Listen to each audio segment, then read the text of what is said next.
You've probably been hearing today about a new book which claims that Michael Jordan ran up debts of more than $1 million while gambling on the golf course in 1991. The book's author is Richard Esquinas, a 38-year-old California businessman and former general manager of the San Diego sports arena. Esquinas said the two met in 1989 when Jordan played in a San Diego charity all-star game. He says they struck up a friendship, both 5 to 7 handicap golfers playing for sizable wagers in 1989 and 90. But in 91, Esquinas contends, the stakes escalated dramatically, Jordan losing $1.252 million during an 8-day gambling and golfing binge that saw Michael drop $473,000 in one day and later lose $626,000 on a single 18-hole round when the stakes went to double or nothing. Esquinas claims that this scorecard from June of 1992 is a running tab, Jordan having reduced his debt to $902,000 during the Dream Team training camp last summer in San Diego. Esquinas says that earlier this year, he excused 2/3 of Jordan's debt in exchange for a promise of payment. He offers these two checks, drawn at $100,000 each, as the first two installments of Jordan's final payment. Esquinas has also supplied us photocopies of two earlier checks totaling $75,000 payable to his company, E&S Marketing. The first, he says, is endorsed by David Falk, Jordan's longtime agent. The second, Esquinas claims, was accompanied by a handwritten note from Jordan's wife, Juanita, to Esquinas, his wife, Kerry, and their daughter, Felicity. Now, we made repeated attempts today to speak with Jordan, his agent, David Falk, and his attorney. None were available for comment. At Bulls practice today, Hannah Storm was able to get these reactions. I think that everybody on this team understands the celebrity status and the focus that he has in this country, and also just the spotlight he creates, and these situations just seem to foment around his activities. He has to get tired of it. I mean, I get tired of it just being around the situation. So the personal attacks on him, he has to get tired of it. Richard Esquinas' book is self-published and written with Dave Distel, formerly of the Los Angeles Times. I spoke with Esquinas earlier this evening and asked about the motivation behind the book. My primary motives of writing this book were threefold. One was to expedite my own recovery.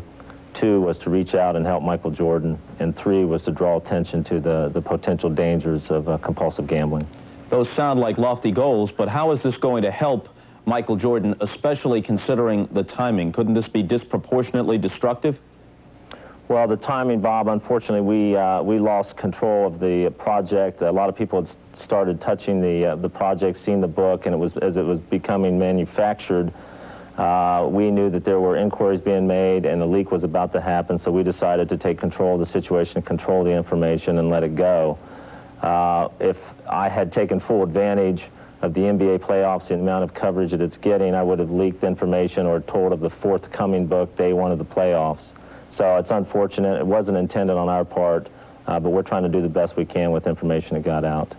In your mind, does Michael Jordan have a serious gambling problem? In my mind, based on what I've seen, Michael Jordan has a serious problem. He's in serious denial, and he needs help, and I hope this book is very pivotal to him getting help. Is it possible that this is just a guy who loves to play golf, who has a lot of money, obviously, and to make it interesting, wagers large sums, and then thought in a friendly atmosphere that it wasn't really for real, that you were talking about monopoly money? So I owe the guy a few $100,000, then I owe him $1 million. It doesn't matter. It's between friends, and we're just kidding around.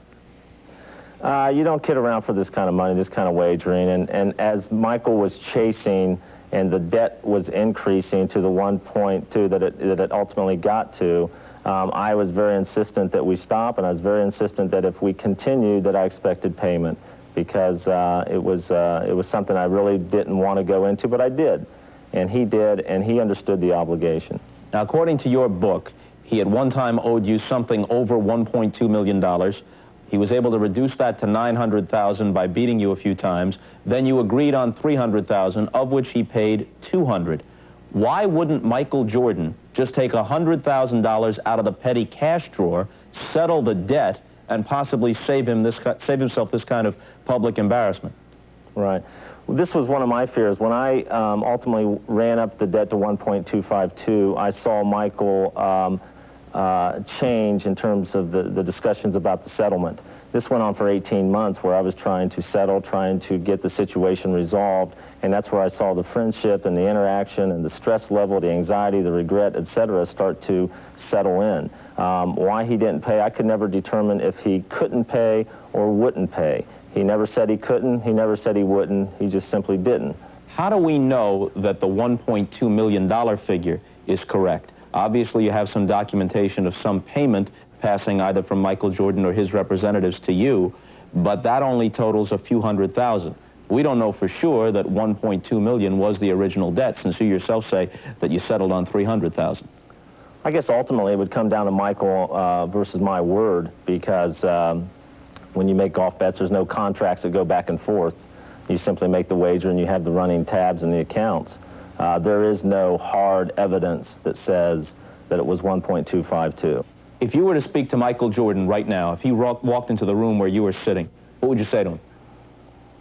Michael, I hope you can read this book and get out of the book, as you see my inward journey through recovery, that you could gain some insight possibly into your problem and get some benefit from pursuing some form of therapy for your gambling addiction. Again, we want to mention that all attempts to reach Jordan and his representatives for comment today were unsuccessful. I spoke with NBA Commissioner David Stern this evening. He said that for the moment he would have no comment other than to say the league is looking into the entire situation, not just Jordan's gambling, but also the NBA's overall. Tonight on News 4 New York Is Michael Jordan. Last night, we heard from Richard Esquinas, the man who claims that he was owed over $1 million at one point by Jordan for golf debts. Here's the text of Jordan's statement released late this afternoon. Says Jordan, I have played golf with Richard Esquinas with wagers made between us. Because I did not keep records, I cannot verify how much I won or lost.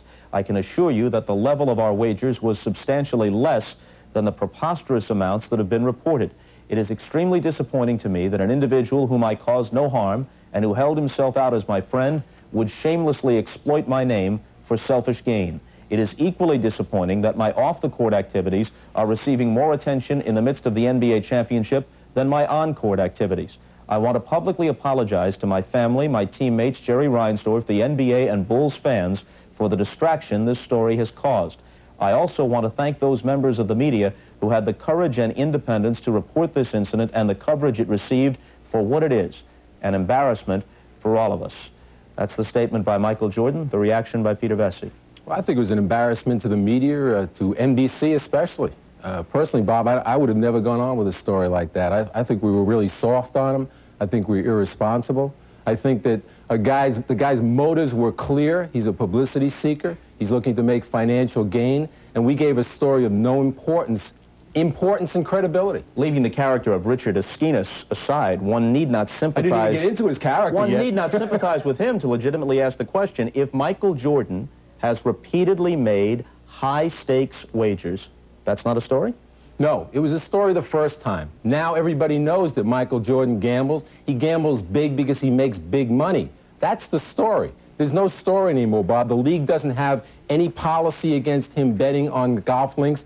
As we know, golf is famous for betting on the links. He's just another guy that's got more money to bet out there. You could make an argument that if a pattern develops, that it becomes a story. Not just the first time, which sets off an alarm, but if a pattern develops, then perhaps the alarm should ring again. Well, I don't see why, because what are we saying? There's nothing illegal here. He's betting big lump sums of money on a sport. He's taking some risks. He takes risks on the court. There's no difference, Bob. If the league wants to come out with a policy and say no more players, no more coaches, no more referees. First of all, I don't think refs are allowed in casinos during the year anyway, but I don't think players and coaches, there's no rules. If they came out and said no casinos, no gambling, nothing, then fine, now we have a story. But it's nothing new here. This happened 2 years ago, Bob. There's nothing to do with what's going on now. I think that it was handled totally correctly the first day. When it came over the wire, every newspaper in this country, except maybe the LA Times, which had the story, went with it as agate. That's where it belonged, in agate. I talked to David Stern last night. He said what you have just said. The league obviously has a policy about betting on NBA games. They have no policy about golf wagers or casino gambling, but David Stern acknowledged that they were reconsidering that. They may not do anything, but they may formulate a policy. Obviously, there won't be an ex post facto law, so they'll have to put in some kind of rule from this point forward if they decide to do that. I think that'd be a great idea. I think the integrity of the league has to be protected every way possible. Let's do it. It should have been done long ago, probably. There are long-standing alarm bells, though, in sports about associations with, quote, unsavory characters and about gambling in general. Even if it is legal for you or me, technically legal for the athlete, that sort of association is looked upon as questionable for a professional athlete. If Michael Jordan has a problem, it's picking his friends. That's his biggest problem. Okay. Our problem is time, sad to say. When we come back... The season...